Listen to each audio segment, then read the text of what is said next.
নির্বাচন করা ইবাদত হবে। আবার একদল আছে কয় কি এই গণতন্ত্র জায়েজ নাই। খেয়াল করেন গণতন্ত্র হারাম এ বলার একদল আছে না করে কথা কন। এই উলামাইকেরা মুফতিরাই আপনাকে বাড়ি একটা দোষ না, আমরা 3 মৌলবৃত্তি আরো দল, এই হলো আমাকে আসল জ্বালা। আপনারা চাইতেছেন সে হুজুররা একদল হোক, চান কি চান না? কারা কারা চান হুজুররা একদল হোক? চান না? আর আমরা হুজুররা চাইতেছি ইনশাল্লাহ আমরা জাত তার আল্লাহ বাসালি। এবার ভাষার চামড়া থাকবে না মৌলবীরা যদি তাই হলো। আমি ওই আমলিগির দলে যাইয়ে বেরুব যদি এবার মৌলবীরা একদল হয়ে আসতে না পারে। এবার আমলিগ আর বিএনপির দলে যাইয়া এবার পাল্টাই ফুলটে যে বাড়ি শুরু করবো ইনশাআল্লাহ। কতক্ষণ আল্লাহ পারলাম না দিতি, কি করব, দুঃখের বিষয়। এই ভোট দেওয়ান গণতন্ত্র হারাম কইয়া একদল ফতোয়া দিয়ে আমাদেরকে বিচ্ছিন্ন করতেছে। এদিক তাকান, গণতন্ত্র হারাম। আমি বলি গণতন্ত্র হারাম, কোরআন হাদিসে লেখে গণতন্ত্র হারাম। এই গণতন্ত্র হারাম কে যদি সরিয়ে থাকেন তাহলে কি হারাবেন?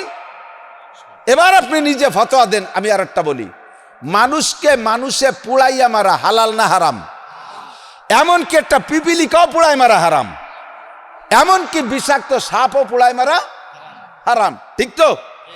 যত আগ্নেয়াস্ত্র আছে, রাইফেল কামান গুলাগুলি যা আছে, এগুলো কি আগ্নেয়াস্ত্র না? এই যে গুলি হারিয়ে মারা মানে কি পুড়াই মারা না?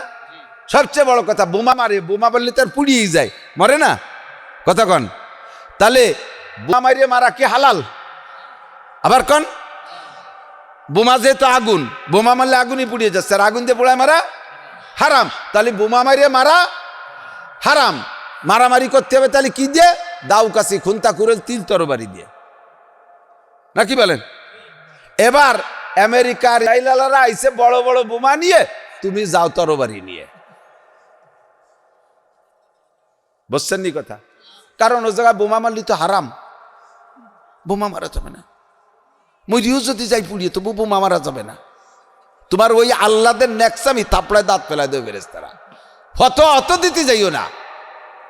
জাযাউ সাইয়্যাতিন সাইয়্যাতু মিসলুহা ইদফা বিল্লাতি হিয়া আহসান। এই আয়াত কোরআন শরীফের আয়াত। মানুষের সাথে প্রতিবাদ করো ভালো ভালো ভালো ব্যবহারের মাধ্যমে, উত্তম পদ্ধতিতে, এটাও আছে। আবার জাযাউ সাইয়্যাতিন সাইয়্যাতু মিসলুহা, ওই কোরআনের আর এক আয়াতও আছে, যে যেমন করে তারে সেরকম করো। ঘুষি দিলি ঘুষিই দাও, বোমা মারলে বোমাই মারো, কোপ দিলি কোপই দাও। কতক্ষণ? এখন রাষ্ট্র ক্ষমতা হাতে না নিলে ইসলামী হুকুমত বাস্তবায়ন করতে পারবো না। আর রাষ্ট্র ক্ষমতা হাতে নেওয়ার বিকল্প কোনো ব্যবস্থা নেই এক গণতন্ত্র ছাড়া, ঠিক না? তাহলে ওই জায়গা যেমন বোমার মোকাবেলায় বোমা মারারে জায়েজ কইয়া আসছো, এ জায়গাও গণতন্ত্রের মোকাবেলায় গণতন্ত্রকে জায়েজ বলতে হবে। বুঝতে কি পারছি একটু? কাজেই ওই ধোকায় কেউ পড়বেন না। এখন আমার এবারের ভোটটা আমানত। কোন নুচ্চ বদমাশ ঘুষখোর সুদখোর দাঙ্গাবাজ ফাঁকিবাজ, কি বলে, রাস্তা দখল করে, ঘাট দখল করে, হাট দখল করে, এই দখলবাজকে ভোট দেবেন। আর এই দখলবাজ এখানে বসে এই দখলদারি করতে থাকবে। আপনি টুক করে ভোটটা দিয়ে কাবা শরীফে যাইয়ে বসে রয়েছেন, হেরেম শরীফে। আল্লাহ আমি ভালো জায়গায় ওরা যা আর ভোট দিয়ে যাইয়ে কাবা ঘরে বসে রয়েছেন, আর ওই নুচ্ছ হেনে নুচ্ছমি হতেছে। এই নুচ্ছ যত নুচ্ছমি করবে, চোর যত চুরি করবে, অনাসে একটা সিকুন লাইন দিয়ে আপনার ওই কাবাগরের ওই জায়গা আপনার মোবাইলের মধ্যে বিকাশে ঢুকে পড়বে, ফুসফুস করে আমল নামা লোড হয়ে যাবে।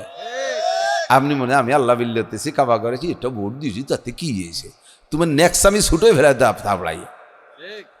এই ভোটটা দিয়ে ইবাদত, ভোটটা দেয়া সঠিকভাবে বিবেচনা করে দেখছি 54 বছর আমি আমলিগীর সন্তান, বা পাকিস্তানিরা আমাদের ভিটা পুড়াইয়া, আমার মা কোলার মধ্যে খেতা কাপড় মাটির তলে পুঁতে দিয়ে গেছে, মাটিতে আগুন ধরে সেই খেতাও পুড়িয়ে গেছে। আমি স্বাধীনের পরে যখন 4 বছর বয়স, আর 4 বা 5 বছর, একটু বুঝি, মানে হাঁটাহাঁটি বুঝি আর কি, পোলাপারের সাথে 3 মাইল দূরে এক বড় লোক কাপড় দিচ্ছে মহিলাদেরকে। আমি আমার মারে না কইয়া ল্যাংটা হইয়া, সে সময় প্যান্টও আমারও নাই, গরমকাল চলে গেছি 3 মাইল দূরে হাঁটতে হাঁটতে মানুষের সাথে আমার মার জন্য একখান কাপড় আনতি। এই পাকিস্তানিরা আমার ভিটে আগুন ধরাই দিয়ে গেছে। আমার বংশ ধরে আমলিগ, আমার সব আমলিগ, আমার সব আমলিগ। কিন্তু দেখছি তো, বহুবার চেষ্টা করলাম, দেখি আমলিগ ভালো হয় নাকি। শেখ হাসিনার বাড়ির দ্বারে যোগ হয়ে আসলাম, বেশি দাবি না, আমি তো একা মানুষ, 13-14টা কোশ্চিনে দাবি, আমি 3টে দাবি করলাম। একটা দাবি, জাতীয় সংসদে মুসলমানদের জন্য সাবালেগ স্কুল কলেজ ইউনিভার্সিটি গার্মেন্টস সব অফিস আদালত সব জায়গায় মুসলমান সাবালেগ নারী আর পুরুষকে নামাজ বাধ্যতামূলক পড়িতেই হইবে, নামাজের বিলটা পাস করে দেন।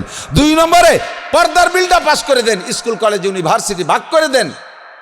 যদি প্রতিষ্ঠানের বডি ভাগ না করা যায় তাহলে ক্লাস টাইম ভাগ করে দেন, এই টাইমে পুরুষদের ক্লাস, এই টাইমে নারীদের ক্লাস। গার্মেন্টস ভাগ করে দেন, পুলিশদের ভাগ করে দেন। একসাথে রাতের বেলা 4 জন পুলিশ দেয় যে পেট্রোল ডিউটি করতেছে, 2 জন পুরুষ 2 জন মহিলা গাড়ির মধ্যে বসে বসে ওনটা তসবি টিপতেছে।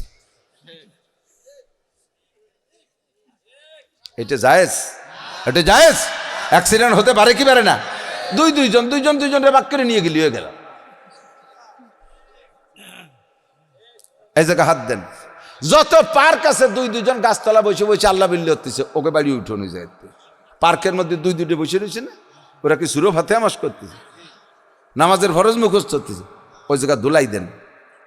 আর এই এলাকার বিটিকে স্বামীরা প্রায় বাইরে বাইরে এরা বাজার ঘাট করতে যায়, বাজারে ওই বিটিকে বাজার বন্ধ হয়ে দিতে। ট্যাকেরহাটের বাজারে কোনো মহিলা থাকবে না, রাজরির বাজারে মহিলা থাকবে না, সব বাজার পুরুষরা করবে, মহিলাদেরকে বাজার বন্ধ।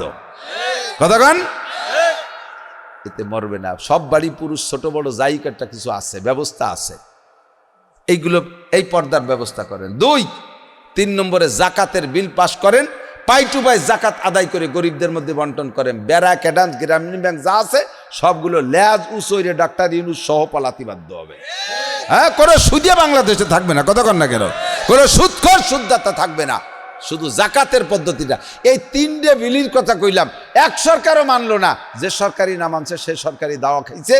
আমরা সামনে ইনশাল্লাহ 3টে বিল সহ আরও যা যা আছে শরীয়ত সম্মত বাস্তবায়ন করে একটা টার্ম মাত্র 5টা বছর আপনাদের কাছ থেকে চেয়ে নিছি। ওনারাও তো এরকম ঘুমটা টুমটা দিয়েছে, আমার ইবারের মতো দেন, ইবারের মতো, আমি এতিম, আমি স্বামী, আর আমার ইবারের মতো দেন। তা আমরা আল্লাহর রাস্তে 5টা বছরের মতো 5টা বছরের জন্য আমলিগ আলাদের কাছে চাচ্ছি, বিএনপি আলাদের কাছে চাচ্ছি, শান্তি আসমান থেকে আসবে। বিশ্বাসটা হয় আল্লাহকে, ওয়ালা আন্না আহলাল কুরআন আমানু ওয়াত্তাকাউ, ঈমানদার হও, মুত্তাকিন হও। আসমান থেকে লাফাতাহনা আলাইহিম বারাকাতিম মিনাস সামাই ওয়াল আরদ, আসমান জমিন থেকে রহমত আর বরকত শান্তির দরজা খুলে দেব, আল্লাহর ওয়াদা। তা আমরা একটা বারকে আল্লাহর একটু ট্রাই করে দেখতে পারি ইনশাআল্লাহ। সত্যি বলে থেকে ঐক্য হইয়া যেই আসবে আমাদের, এটাই হবে আমাদের ধর্মীয় প্রার্থী, আমরা তার পাশে থাকবো ইনশাআল্লাহ। ঠিক আছে? বলছি আমলিগ আসেন, আমলিগ আসেন, আমলিগ আসেন, এই কোরআন সুন্নাহ নিয়ে আমলিগ আসেন, আর সব হুজুরকে বসাই দিয়ে আপনারে ভোট দেব। আসেন বিএনপি এই কানুন নিয়ে, আসার আগেই তো কোন না এই দেশে কোরআন সুন্নাহ চলে না, তাহলে চলে না, না আসলে আমরা একটু চলাই দেখি। তোমরা কেউ চলে না, একবার একটু চালাই দেখি, ঠিক না? এবার আমরা এক হয়ে গেছি, ইনশাল্লাহ চালাই দেখবো, দেখবা তোমরা চলে কি চলে না। আফগানের মৌলবীরা একটাও জেনারেল শিক্ষিত না, সেই মৌলবীরা পাগড়ি পরে উঠোনে বসে সংসদ ভবন বানাইয়া তারা দেশ চালাচ্ছে। আমেরিকা এখন আনের দিকে মোনাজাত পেতে বসে রয়েছে। ওই ডোনাল্ড ট্রাম্পও কয়, হুজুররা আমার একটু জুস দেন, আঙ্গুরি, আপনাকে দেশের আনারের জুস বাড়ি মিঠিয়ে খয়রাত করতেছে। এদেশে ইনশাল্লাহ সম্ভব। আফগানের মাটিতে কিচ্ছু হয় না, আর বাংলার মাটিতে ধান এমনি পড়ে থাকলে গজাইয়ে 700 ধান পয়দা হয়ে যায়, পানি দেওয়া লাগে না, সার ওষুধ দেওয়া লাগে না, খালি ছাগলে খেয়ে না বললি হয়, ঠিক না? এবার ছাগল বড়ই মারবো, ছাগলরে আর খাতি দেব, ছাগলরে আর খাতি দেব, বেড়া দেবো ইনশাল্লাহ। ঠিক আছে তো? 10টা দিন যদি সহি তরিকায় এতেকাফ করে কোনো মানুষ মসজিদে, আল্লাহর কসম তার থেকে শবে কদর মিস হবে না, শবে কদর মিস হবে না। রাত্রে ইবাদত যদি নাও করে, নফল ইবাদত, ঈশা, তারাবি আর ফজরে যদি জামাতে পড়ে, তাতে আল্লাহ তাআলা শবে কদরের সম্পূর্ণ ফজিলত দিয়ে দেয়। তো এতেকাব যে করে, সে যদি সহি তরিকে এতেকাব করে, তার তো আর ওই রাত তো আর মিস নাই, কাজেই তার শবে কদরের মিস হওয়ার কোনো সম্ভাবনা নাই। আর শবে কদর মানে তো জানা আছে, খয়রুম মিন আলফি শাহর, 1000 মাস ইবাদতের চাইতেও বেশি নেকি। তো এত বড় ফজিলতের ইবাদত সবে কি বলা হয় ইতিকাফ, মাত্র 10 দিন, তাই করতে চাই না, আমিও চাই না, আপনিও চান না, প্রত্যেকেরই ওই সময় প্রচুর ব্যস্ততা পেঁচে যায়। আর এই ময়দানে আইসা আর একজনকে বসতে জায়গা দেব নিয়ত করে একটু মিশে মিশে আগায় বসলে 10 বছর ইতিকাফের নেকি। শুধু সুবহানাল্লাহ পর্যন্ত শেষ না, একটা ডলাই দিয়ে আগে আসতে হবে, একটু ভাষা ঘষে আগে আসছে। সুবহানাল্লাহ কইলেন মানে আল্লাহরে বলদ বুঝাই দিলেন যে আল্লাহ তুমি যা কইলে তো খুব ভালো কথা কইলে, কিন্তু আমার এই জায়গা ছাড়া সম্ভব না। ঘন ঘন করে বসলে শীতের সময় তো ঘন হলে বসলে আলহামদুলিল্লাহ মজাও বেশি হবে, গরম বেশি হবে। শুক্রিয়া অসংখ্য শকর, আপনাদের ধন্যবাদ জানাচ্ছি। অনেক জায়গার মানুষ এই বারবার বললেও আসে না, আমাদের এলাকার মানুষের ভিতরে এই মান্যতা খুবই ভালো। এটারও আর একটা কারণ আছে, হক্কানি পীর মাশায়েখ তো এলাকায় ছিলেন, তাদের সোহবতের কারণে এই প্রশিক্ষণটা আছে আলহামদুলিল্লাহ। ওলামায়ে কওমি, ওলামায়ে দেওবন্দি, ওলামায়ে আমাদের এলাকার যথেষ্ট ওলামায়ে কিরাম আছে হার লাইনের, তাদের সাথে সোহবত পাইতে পাইতে এই যোগ্যতাটা অর্জন হয়েছে, এটাও শুকর আদায় করি আলহামদুলিল্লাহ। তো মাসটা হলো রজব মাস, আর কিছুদিন পরে রমজান মাস আসবে। একের পর এক 7টা মাস দামি, একের পর এক 7টি মাস দামি। এই দামির কারণও মাঝে মাঝে বলে থাকি, আরবিতে বলে সরফুল মাকান বিল মাকিন, অবস্থানকারীর কারণে অবস্থানের দাম বাড়ে ও কমে, ঠিক না? এই বোতলের ভিতরে যদি পানি রাখেন তাহলে পাবে 15 টাকা, যদি ওর মধ্যে কেরোসিন রাখেন তাহলে এই বোতল হবে 100 টাকা, হ্যাঁ, আধা লিটার ঢুকলি হবে তো 55 টাকা। ওর মধ্যেই যদি ঘি ঢুকান তাহলে বোতলের দাম হবে 800 টাকা, 1600 টাকা ঘির কেজি। ওর মধ্যে যদি পেশাব ঢুকান 1 টাকাও নেই, ওর বোতলের দামও শেষ। ওর যে মূল বডির দাম ছিল 1 টাকা, তাও থাকে না, পেশাব ঢুকছে, ঠিক না? বোতল কিন্তু ওইটাই, ওর ভিতরে পাল্টাই পুল্টা জাত ঢুকবেন সেইভাবেই তার দাম বাড়ে আর কমে। তেমনি আজকের রাতটাও রাত, 2-3 রাত আগেও একটা, 2 রাত আগেও একটা রাত গেছে, মনে আছে নাকি? না ভুলে গেছেন? 31 30 আর 1 31 যা হইছে। এখন প্রত্যেক এই জাতীয় গনে গনে ওই রাতগুলোকে 31, তারপরে সামনে আর একটা আসতেছে 14ই ফেব্রুয়ারি, সুবহানাল্লাহ।